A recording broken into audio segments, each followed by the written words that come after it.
कपिलवस्तुमा उम्मेद्वार बनेका 89 जनाको धरौटी जफत। प्रतिनिधि सभाको निर्वाचनमा कपिलवस्तुमा उम्मेद्वार बनेका 89 जनाको धरौटी जफत भएको छ। कपिलवस्तुका 3वटै निर्वाचन क्षेत्रमा दल र स्वतन्त्र गरी कुल 98 जना उम्मेद्वार बनेका थिए। त्यसमध्ये 9 जनाले मात्र धरौटी जोगाएका हुन्। खसेको मतमध्ये सदर मतको 10% भन्दा कम मत पाए उनीहरूले धरौटी जफत हुन्छ।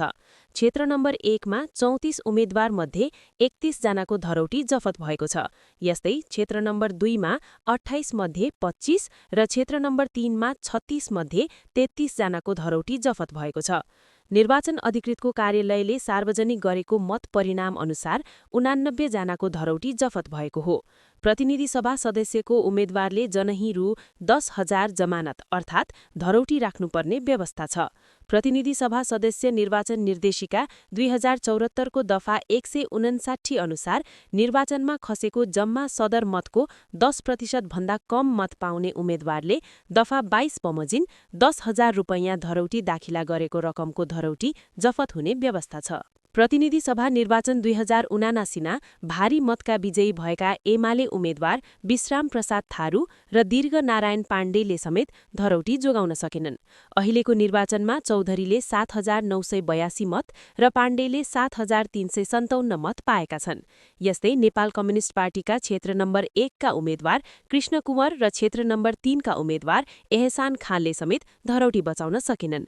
कुँवरले 4,616 मत र खाले 4,025 मत मात्र पाए।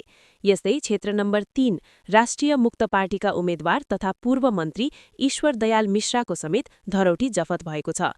मिश्राले 5,017 मत मात्र पाए। क्षेत्र नम्बर 1 मा 19 दल र 15 स्वतन्त्र उम्मेद्वार मध्ये रासोपाका मोहन आचार्य निर्वाचित भएका छन्।